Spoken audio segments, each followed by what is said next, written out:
Welcome, ladies and gentlemen, to yet another session of designing shit because I am bored. So a little preamble today, actually. This week was the first time in months, long months, since I was able to last see my friends physically and play board games. One guy's out in LA, so he had to fly by with his girlfriend to check things out in Dallas. Shout out to John. That was fun. We had Hotpot. We also played Canvas, which was a game I kickstarted like half a year ago. Yeah, more than half a year ago, maybe. Well, it's been collecting dust on my shelf. What's the thing? And it turned out to be a neat, fun little game. Really low lift. You basically all participating in what is effectively an art contest and designing art pieces based on random transparent acrylic cards, actually, to determine who comes out with the best overall aesthetic. It was quite fun.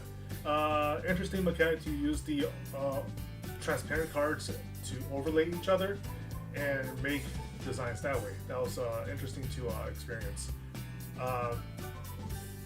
Gave me quite a few ideas on how things can be actually be further designed out as well. But let's not talk about that for now. Instead, we are here to actually work on my own game, the Isekai project I haven't actually given a proper name for, but I do have the notes off in the corner over here. Oh, no, that's not what I want to drag. There we go. There we go. This is the original document that I was working on. Competitive, at least to start out with, a 1v1 asymmetrical game that's basically one side makes the dungeon and the other side tries to survive going through the dungeon and stop the dungeon master. And I went through a whole bunch of stuff about the theme and setting, how the mechanics are supposed to go. The turn order was probably the single most important aspect to determine how the game actually looked, played, and felt. And I'm rather glad to have that set aside. I think I just saw a bug fly like that was annoying. Yeah. So now what I'm going to do is actually design the components so I can not only have the turn order down, but playtest the damn thing eventually. Especially now that most of my friends and I are either half vaccinated and that we're waiting for the second shot, or the lucky few of them that were somehow managed to get their shots weeks ahead of me are fully vaccinated and no longer need to worry about infecting others. Of course, the thing is, we're not stupid, nor are we reckless, nor are we inconsiderate. So everything still has to have masks on and plenty of alcohol wipes around to keep things clean. So, long story short, playtesting this is going to be interesting. But, yep, here's CSP. I have a cheap Wacom tablet on me. Go ahead and grab it. Shove this keyboard aside, or just move this entirely actually. Hold on. Let me move this keyboard. I don't need it right now. There. Oh boy! I pressed the key instead. And the task manager. Pose. Okay. Exit there. Oops. Whoops. Trying to put down my keyboard, triggered a whole bunch of stuff I didn't need to trigger. Alright, here we are. I think that works. Put this over here. Yeah. Alright, Wacom pad. A really dusty desk. I should clean this off.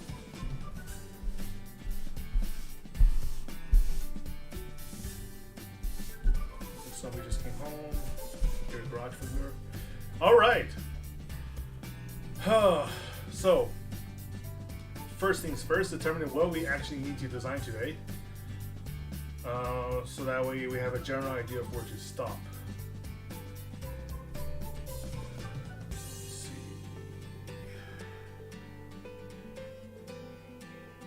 I guess I do need a keyboard. Why is my model jumping around? Why is my camera doing that? I don't like it when it does that.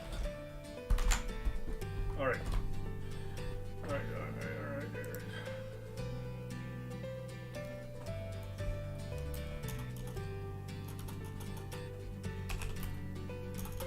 Oof. There we go.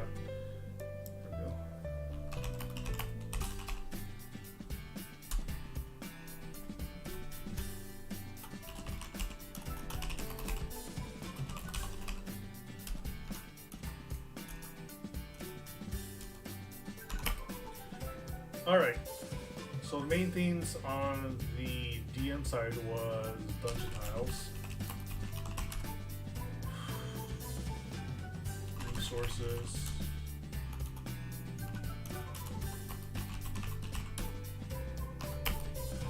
let me open up that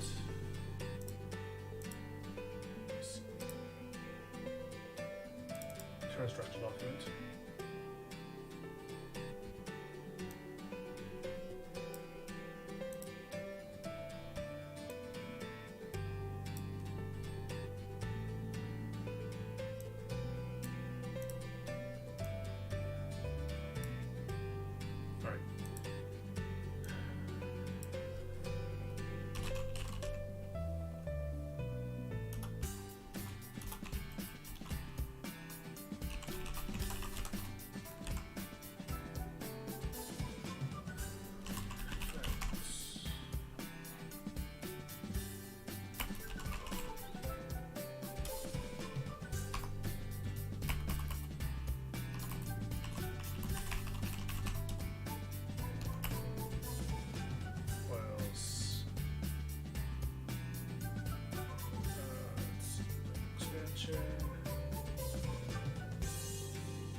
Counter card.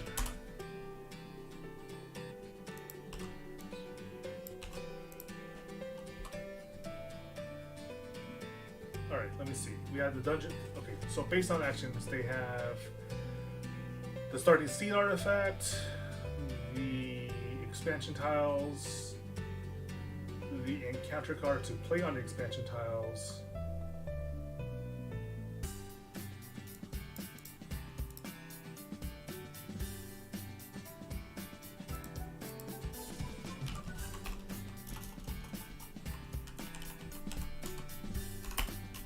action cards,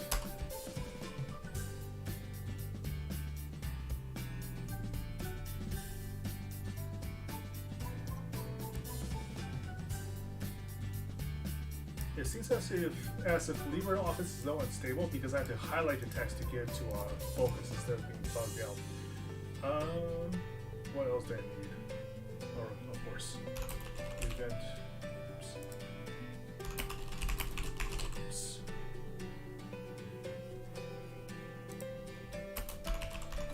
All right.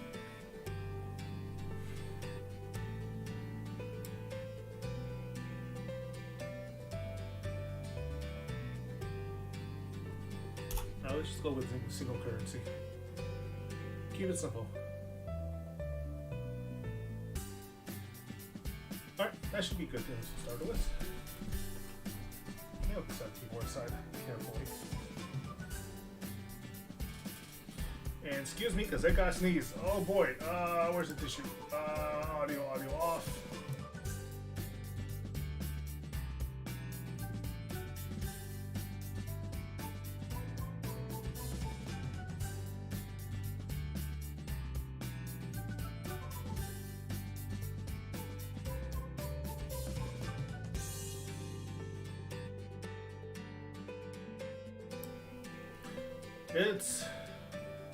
There's some severe allergies going on out here right now, and I am just, I have allergies from the severe pollen case going out right now.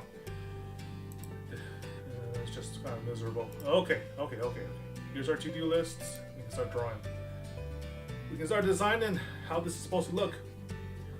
And the advantage here is that I just acquired the Boardgame design kit from Kickstarter as well. Freaking love Kickstarter, honestly. That gives you a whole bunch of like tiles and cards and everything else to like kick off the design stuff with. So I should probably look into that. Oh, there we go. And like figure out how to print them properly. Some of this stuff I should probably also print out from a 3D printer. The artifacts, for instance, can be represented by like physical objects.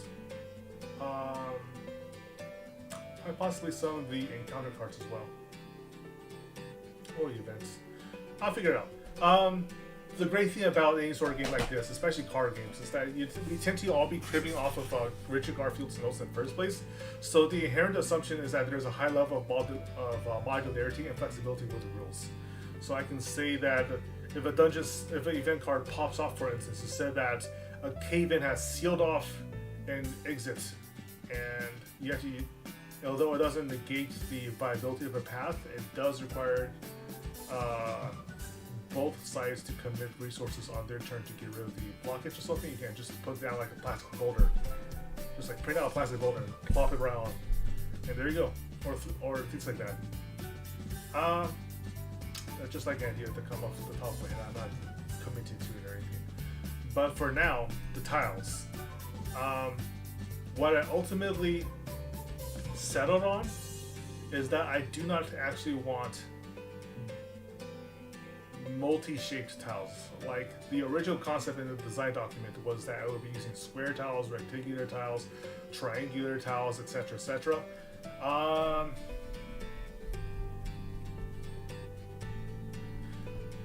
Given that I need the dungeon to have like a measurable and consistent way to measure the distance from the entrance to the artifacts, I ultimately decided that was probably a fairly terrible idea. And it made it much harder to like track how far things were from each other. The assumption there was that triangular shaped dungeon tiles, unless they were especially large, printed especially large, was supposed to be overall smaller than, say, a hexagon tile. And getting them to line up properly side by side to make like side passages and alleyways and so on and so forth was ultimately a bit nightmarish. So let's keep it simple. Let me see. Size. How to do it. Test. Oops. That's not a good test. That's white. Alright. I'll do. Oh, that's a high transparency. Do I want to vary something? Just use regular nib. Transparency. Yeah, that was good. Breast size 30. Why is it 30? Oh, because it's too small.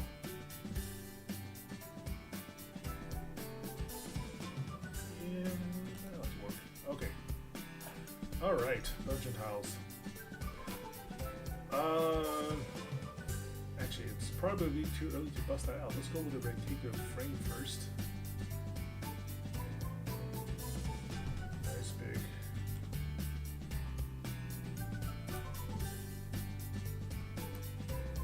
How do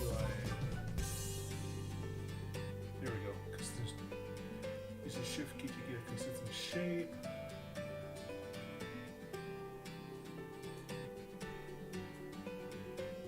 What did I just do?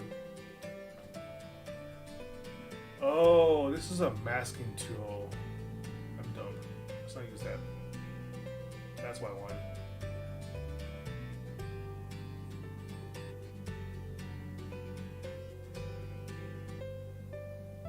I could use a polygonal shape, right?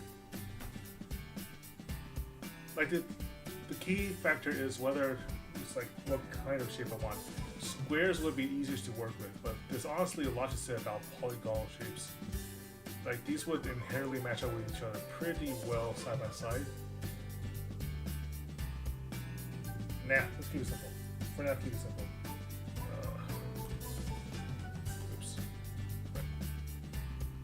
Alright.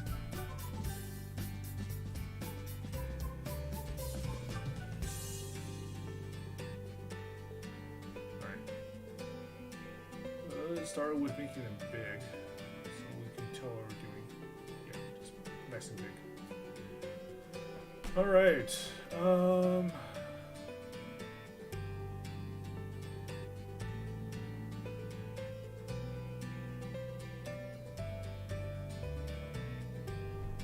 hold on. Got a phone call coming in.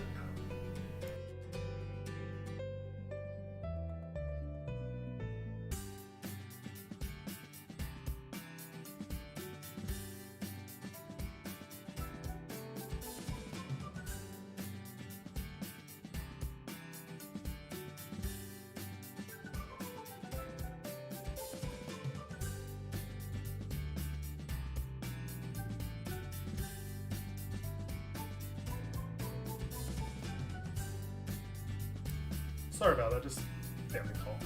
All right. Okay, where was I? It was.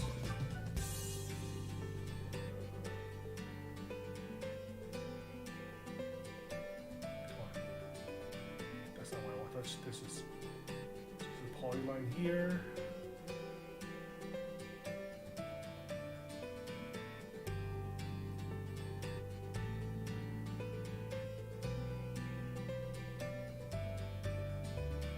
Doesn't need to be particularly clean.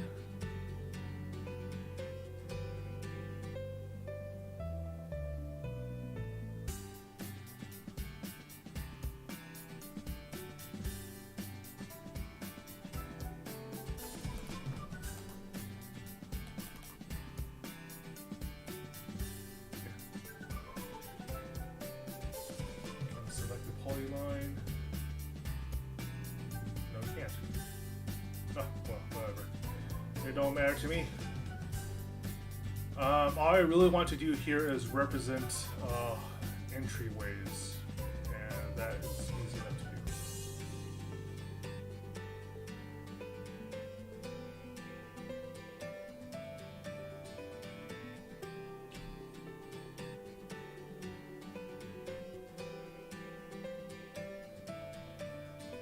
Both viable entryways and non-viable.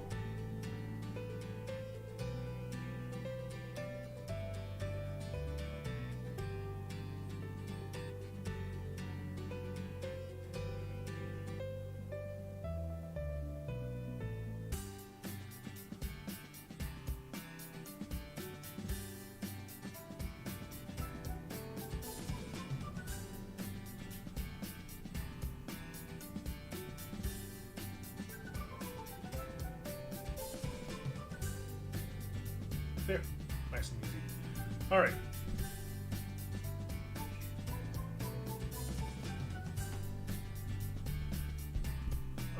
If you've ever played Clank, you probably have a pretty good idea of what sort of dungeon tiles I kind of want to go with.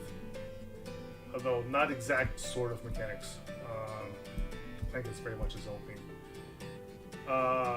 What I definitely want to do, however, is show that when you connect two tiles, where you can connect the two tiles, these blank spaces over here, and where you connect these walls. Can't pass through walls unless, of course, you have some kind of overlapping tile that will let you connect two walls, and so on and so forth. This, for example, would be a three entry block, and maybe it would be priced accordingly. Go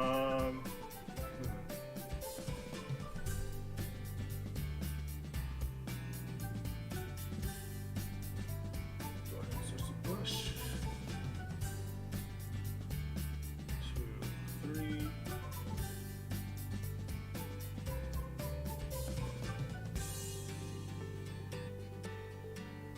Yeah.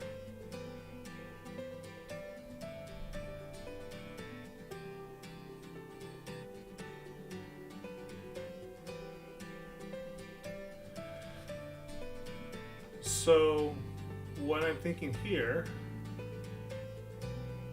is that the Dungeon Master wants as flexible a dungeon as possible to stretch as wide with as many meandering roads as they can.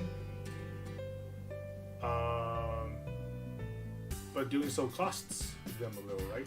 So a dungeon tile for this example, for instance, It will cost them 3 to implement this. 3 is a lot, though. And obviously, if they want you to use a universal block, a 4 block, it will cost them 4 to implement, which means that the artifact should give them a significant amount of credit. I'll make a note of that. Let's see.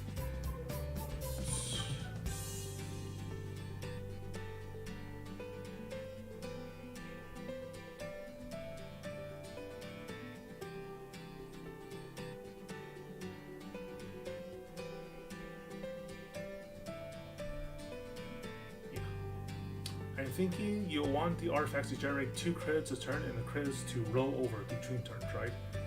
So you can save up for a larger expansion, and you're encouraged to install multiple artifacts to power up your dungeon as much as possible, so it can be as big as possible. But that's one thing. The second thing I want to do is type of dungeon type, right? To show what kind of benefit you get from playing that particular dungeon. So let me think. Yeah, let's do that.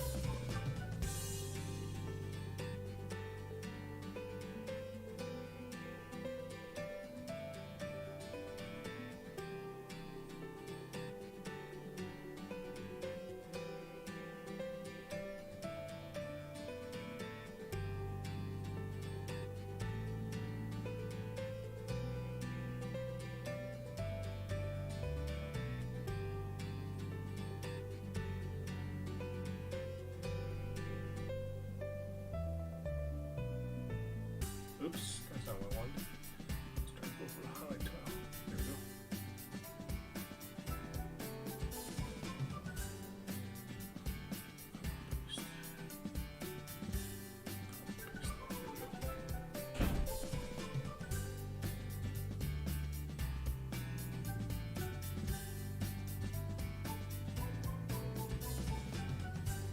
Yeah.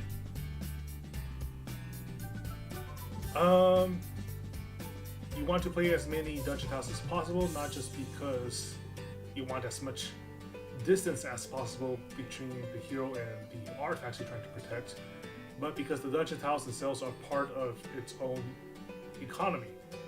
Let's see, make sure.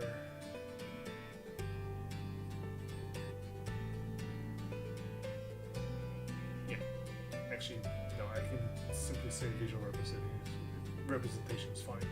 So this 3-cost dungeon tile, for instance, gives you permanent access to 2 ore, which should be should I do it like that?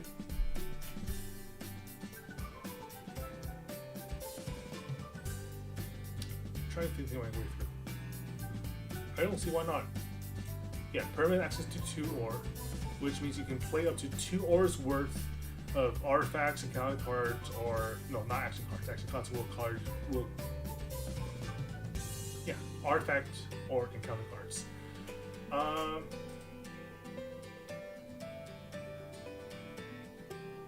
That means I will need multiple types.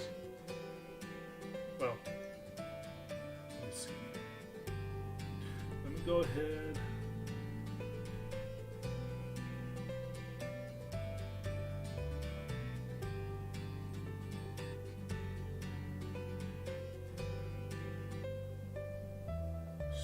Up. Oops. Cancel. Oh, right. There were separate layers. So combine layers a little bit. Cancel this first.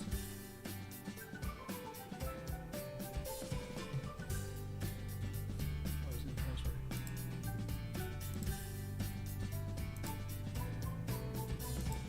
Come on.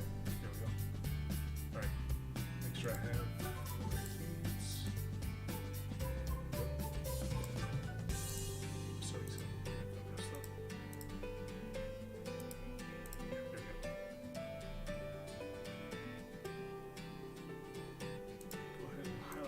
this and just rip it out.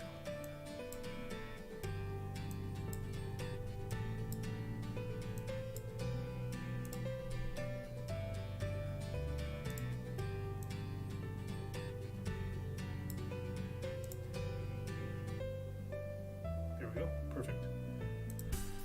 All right. Let's see. Dungeon resources.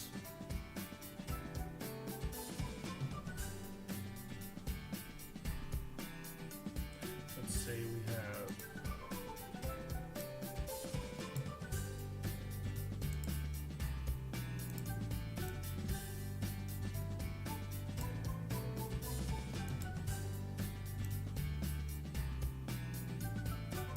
try to copy paste.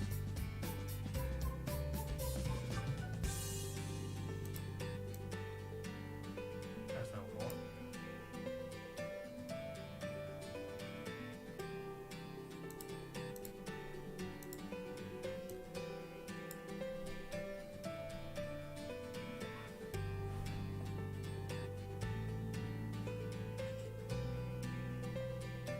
Hey? What? Why did he do that? Oh well. I can work with this. Let me see.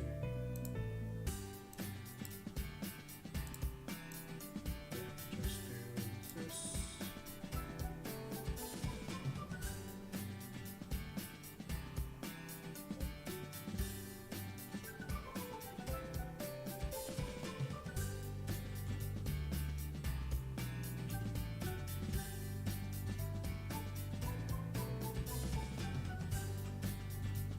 I think that does it. Okay.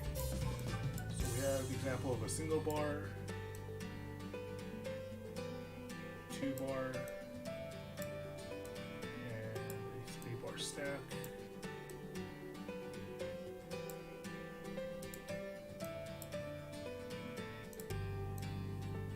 Oops, it doesn't want to do that. Oh well, do it like this.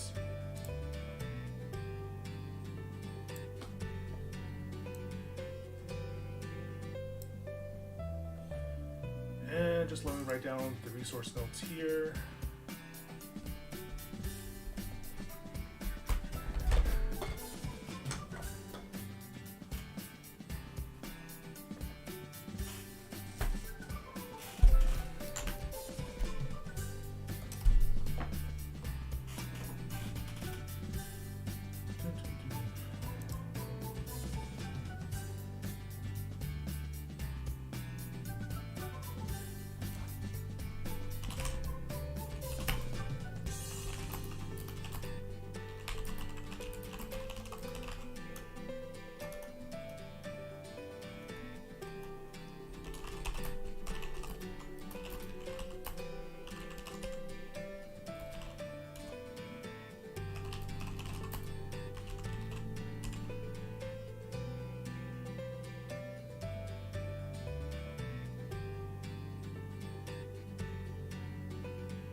First, why is it right way?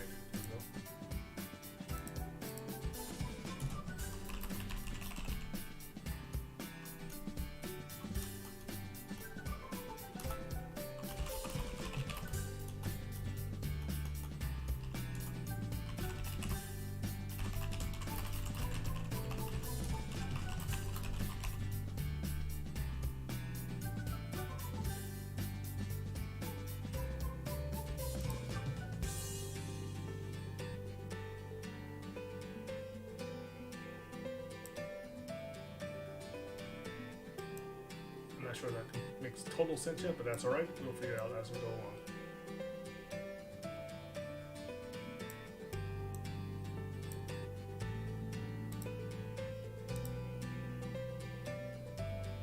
Alright, so we have the ore. Basically, what I want to do is make it so that the number of encounter cards and artifact cards you can have in the game at once is dependent on the overall quality of your dungeon, right?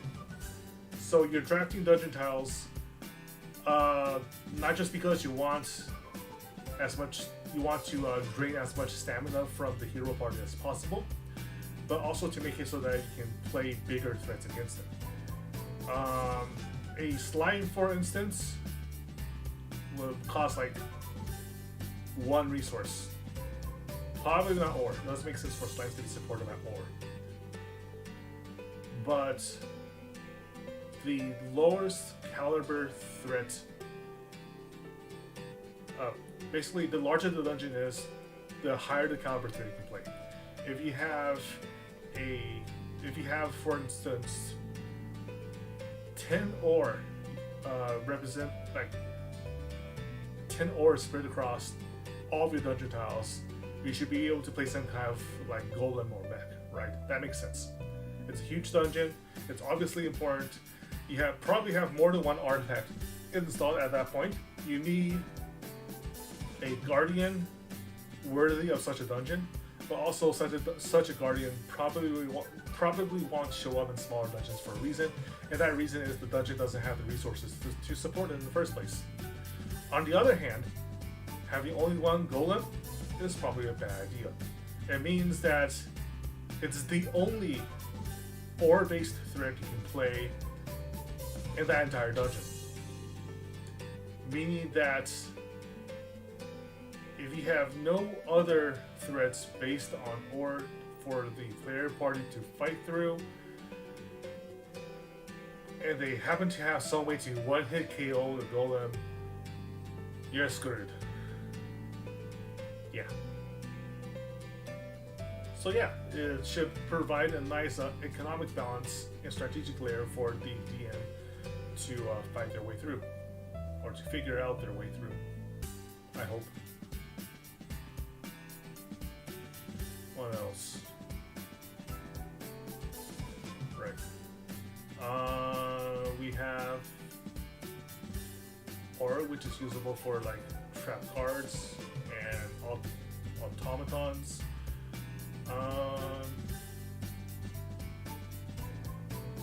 We should have food.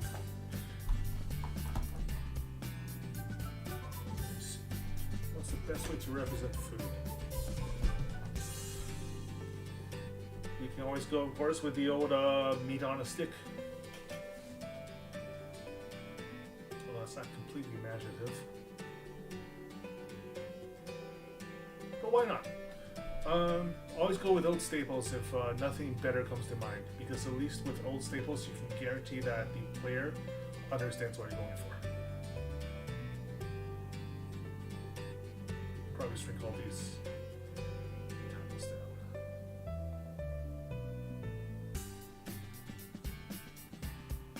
Oh, we should have seen there. Alright, food.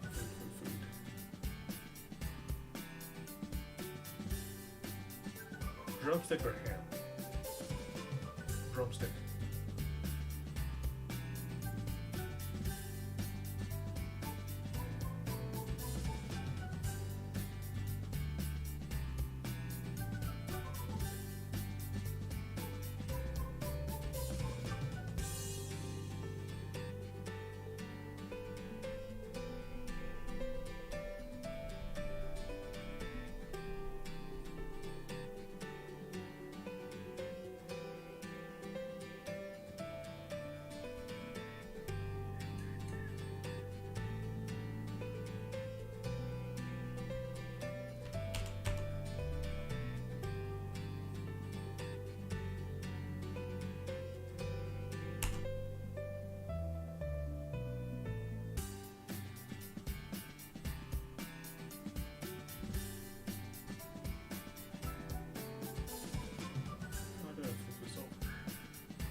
This is why I selected.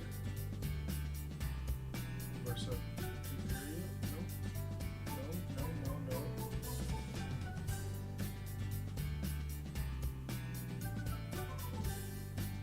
Oh, that's what I mean by selected area.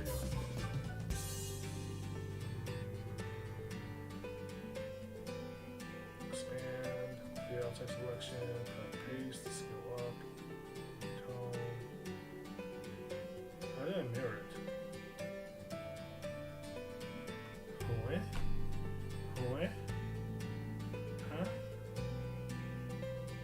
I want to do is just flip it on the side.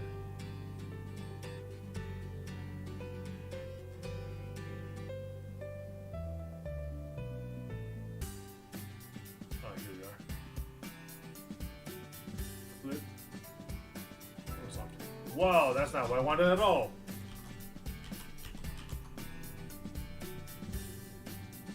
Oh, because I can put it here. Okay.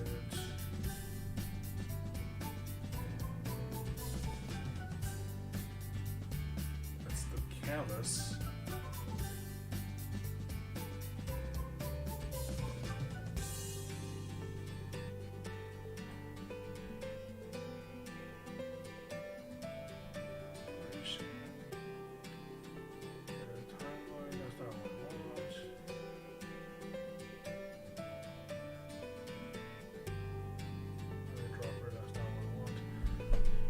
How did I just turn it over? Huh?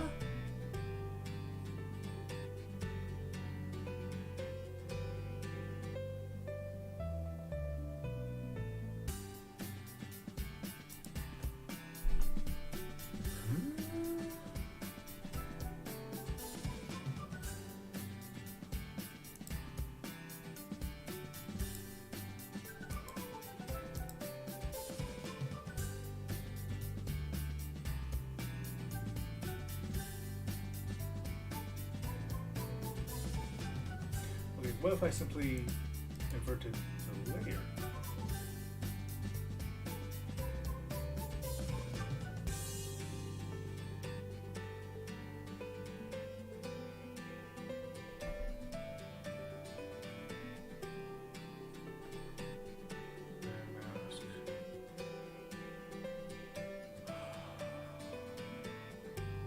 I don't know how to how hard is it to simply turn a drumstick over? Well, apparently harder than I had anticipated.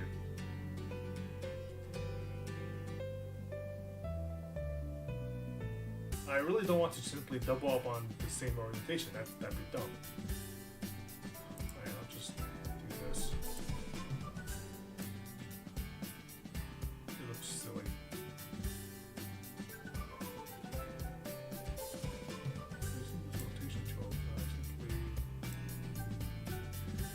That's how.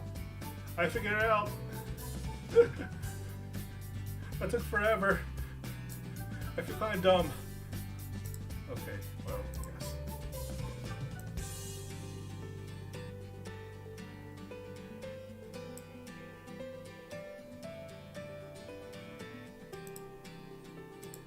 Wow. Wow. I feel, suddenly I feel quite incompetent.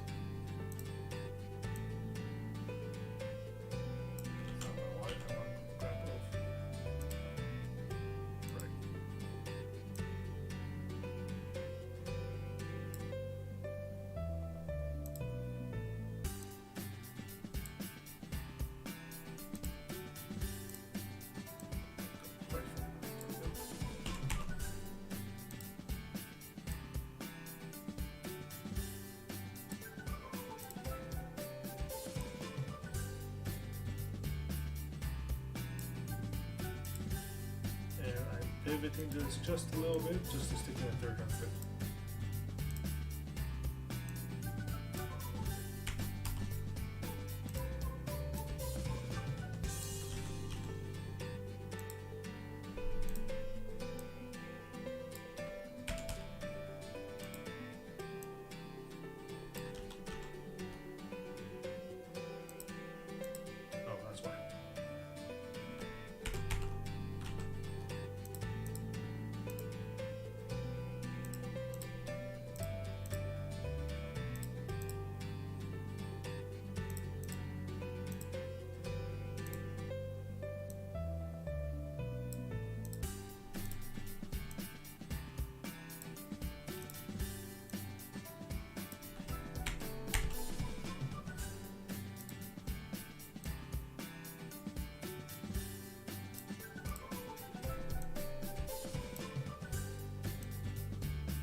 a really, really dumb looking triple drumstick set.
I have to tighten up the wording later, but for now, yeah, this works. We got ore, we got food, we need magic. This is, after all, fantasy setting.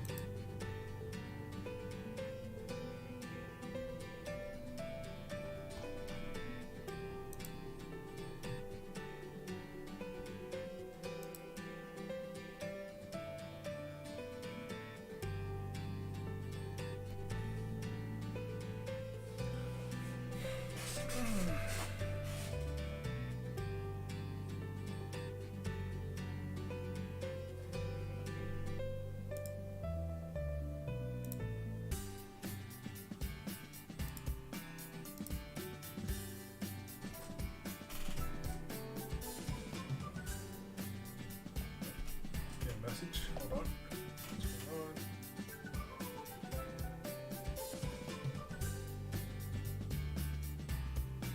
Okay, actually, forms. Okay.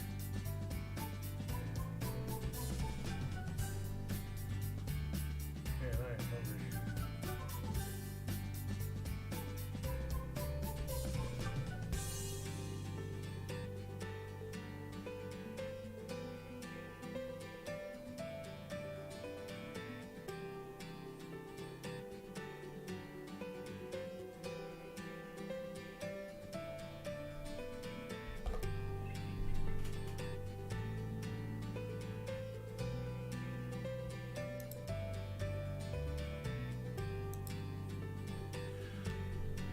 I just got an alert that Canvas is putting out their Reflections expansion for Kickstarter. I'm definitely putting money on that. It wasn't the most exciting game I ever played, but it was very calming and interesting and creative, which just means and does things that nobody else is, specifically the use of transparent overlay cards. That's definitely a theme I want to explore later on. For now, however, how do I want magic represented? Looks like a simple, like, diamond shape, or what? Or a star.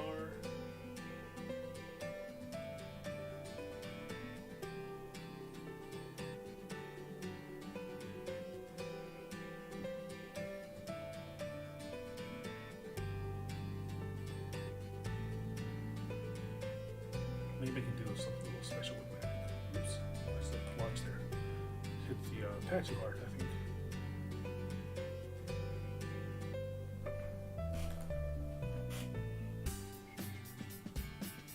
And drawing shapes.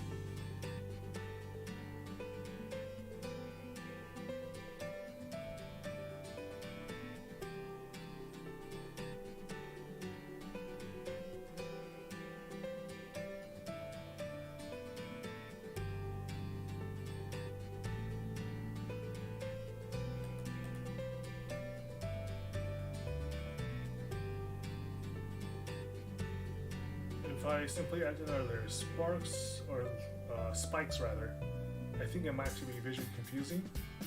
So rather than simply adding more spikes,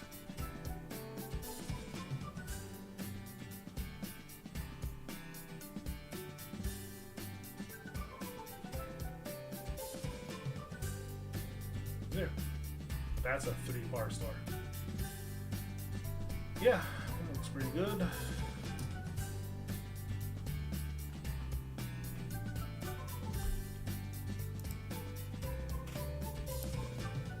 I'm so hungry. Holy shit. I don't know why I'm so hungry. Let me see. Lunch was a burrito and some tea. Breakfast was eggs. I've had plenty to drink.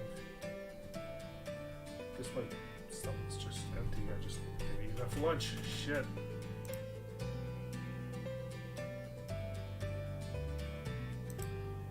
Life of a hungry ghost. Or unlife, rather. Okay. Okay.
There.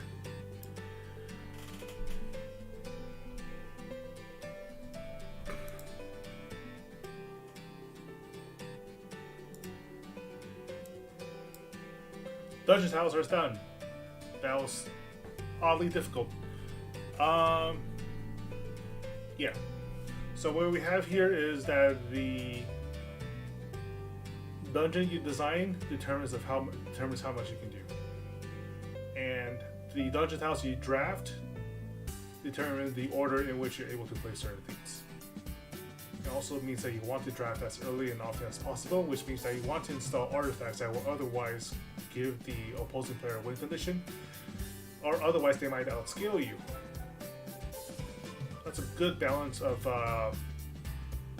design-enforced decision-making, I think.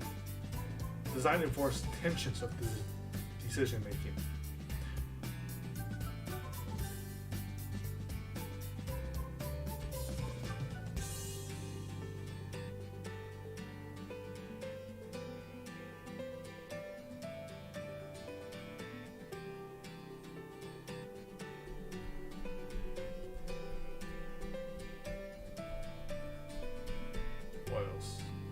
Well, I have a whole list of what else.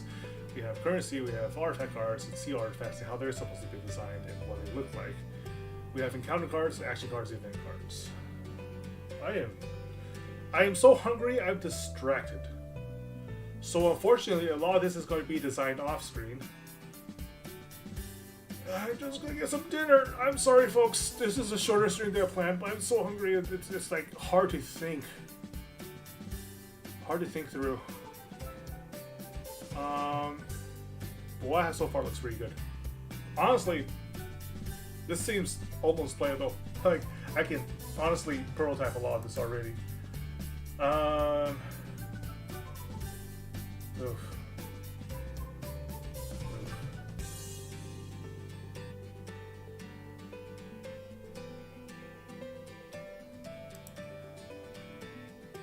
Yeah, 50-minute stream isn't the worst. It's better than the 20-minute Persona 5 stream I had a while ago where I wasn't able to do anything because it lagged out like hell. Because it turns out that Persona 5 Strikers has horrible implementation issues on PC.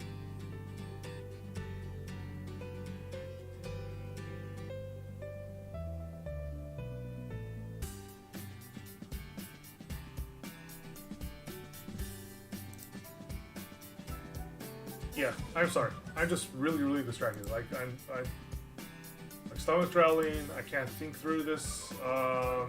What I've done so far gives you a pretty good idea of how, like, inherently gives an idea of like what should be done for balance sake. How to balance like the tile value with the cost of the tiles.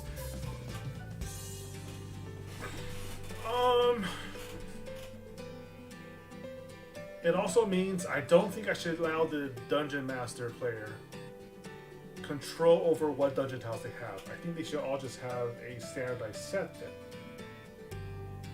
Maybe. Oh, you know what I should do? This is important.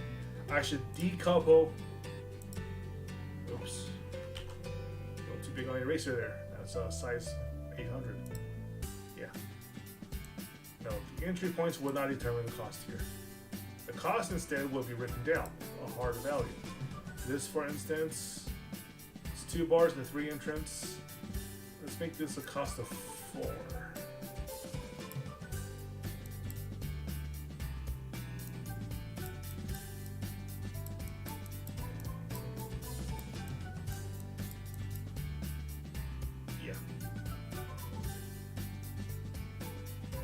Yeah. Just off in the corner over there. It'll play 4 to cost you 4 to play something with 3 entryway flexibility and 2 resource cards on it. That sounds fair. Maybe. We'll see how fair it actually is when I pumped out everything and made the initial playtests. I might have to dial down the costs. I might have to increase the resources, although I'm thinking 3 max resources is pretty good.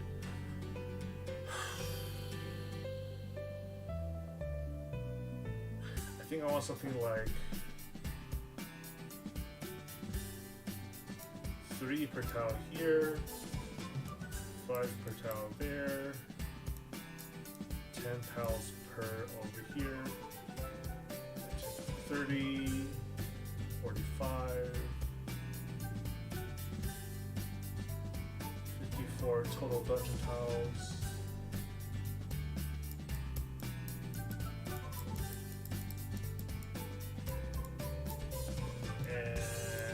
That will be the initial prototype.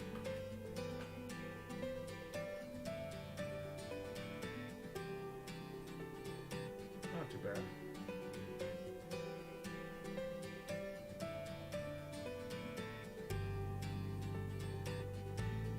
Alright, let me save this for now.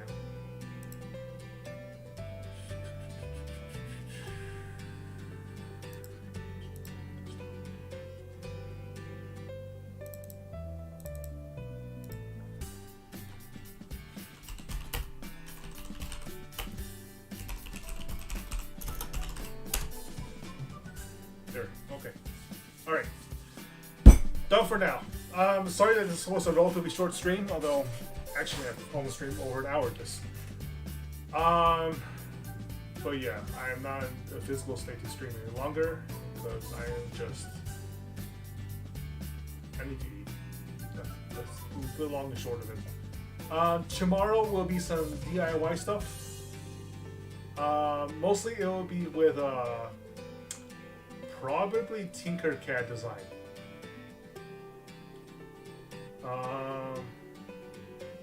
Mostly I ordered the parts for a dedicated string winding machine that just needs to be plugged into a 12 volt outlet, which is anything out there. and it will be a lot less kludgy than the setup I previously used. You can see a previous stream for the scrapyard DIY winding machine that I made with a hand drill, a neodymium magnet, a counter I picked off of Amazon, and a bunch of spare parts I found lying around the garage. That was like a wooden block and some cardboard. It did the job, but I went through a lot of copper wire just to do one functional pickup. So I want to make a machine that's maybe a little less finicky to use, which means I needed a dedicated motor, a dedicated motor speed regulator with a potentiometer dial, a plug. I can reuse the counter, and a steel rod with what was it called? Screw-on collar pieces to act as a better guide for the thin as hell copper wire that I'm using. What I'm going to do tomorrow is do a rough sketch. Not rough sketch. Is design the box I want to put everything into, and then just slap that to a 3D printer and push it out. Yeah. Alright, thank you for watching. Hopefully we'll with the progress I'll be making off screen with the play assets, we'll hopefully have